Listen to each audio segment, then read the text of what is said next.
Saya sudah tangkap yang antum sampaikan itu. Betul mas, struktur sebuah negara dimulai dari law enforcement, penegakan hukum.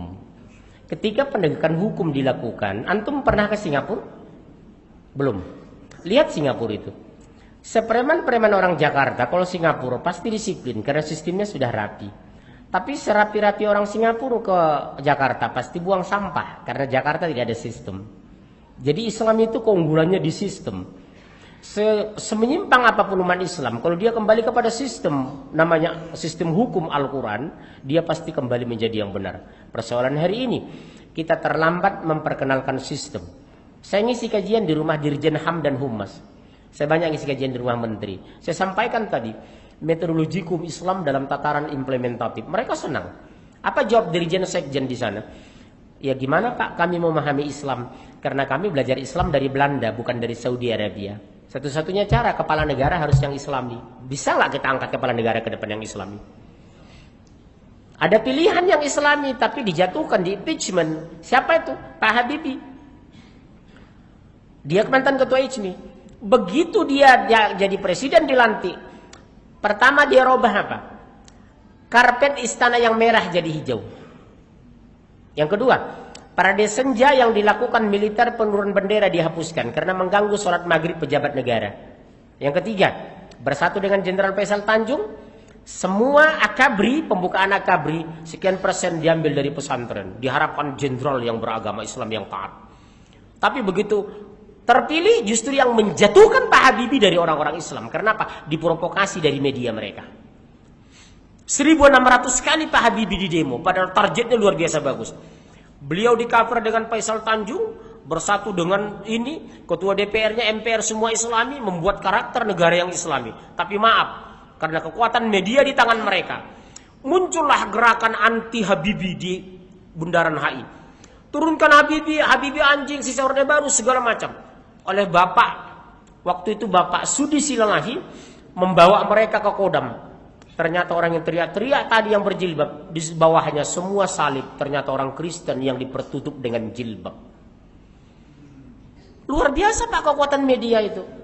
Sama dengan istri Gus Dur yang menolak undang-undang anti pornografi. Yang mendorong itu segala macam berhijab. Ternyata orang wanita-wanita Katolik yang ditutup dengan jilbab. Hati-hati antum. Karena saya dari ilmu politik. Jadi saya dulu belajar hukum, perdata pidana, psikologi, antropologi, sosiologi. Jadi saya lihat sistem berpikir umat Islam lebih banyak mendengar media daripada mendengar Quran. Lebih patuh kepada informasi berita Metro TV daripada berita Al-Quran. Orang tuanya selalu ngomong, nak jangan berisik nak, ayah menonton, papa mau nonton berita dunia dalam berita. Saya bilang televisi hanya mampu memberitakan dunia, Al-Quran itu beritanya dunia akhirat. Betul kan? Al-Quran berita dunia akhirat. Kalau televisi hanya berita dunia. Jadi saya mas jujur, alhamdulillah Allah takdirkan saya sekarang mengisi kajian di depan orang pengambil kebijakan, policy maker. Jadi minimal ke depan ini ada pencerahan buat mereka bahwa Islam agama sempurna dan tidak ada salah dengan hukum Islam. Yang salah kita memandang hukum Islam. Karena media terlanjur membangun opini hukum Islam itu sadis dan menakutkan. Bukan menenangkan dan menguntungkan. Saya balik sekarang opini mereka. Saya kan bahkan diundang ke Gani Jemat mas. Yang jalan di Penogoro itu. Di sana kan semua agama ada. Begitu saya studi komparatif antara hukum konvensional, pidana konvensional dengan pidana syariah. Mereka kaget.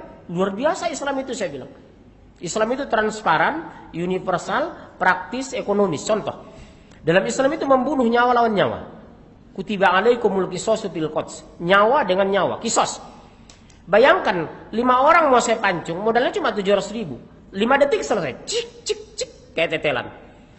Tapi kalau konvensional, kita penembakan. Berapa intel yang harus disiapkan, berapa regu brimob yang harus dilatih, berapa pesawat menguasai mereka. Hanya 6 orang narkotika, kasus narkoba kemarin, menghabiskan uang miliaran rupiah. Tidak ekonomis. Dan tidak praktis mas. Islam tidak. Cik, cik, cik, selesai. Kalau ditembak sakitnya bisa 7 menit. Kalau dipancung hanya 7 detik. Karena terputusnya sistem saraf dalam hitungan detik. Syik. Menggelepar-gelepar. Syik. Selesai. Innalillah. Tapi kenapa kita jauh dari hukum itu mas? Pemimpin negara tidak memahami Al-Quran secara kafah. Makanya ke depan ini harus kita kader umat ini.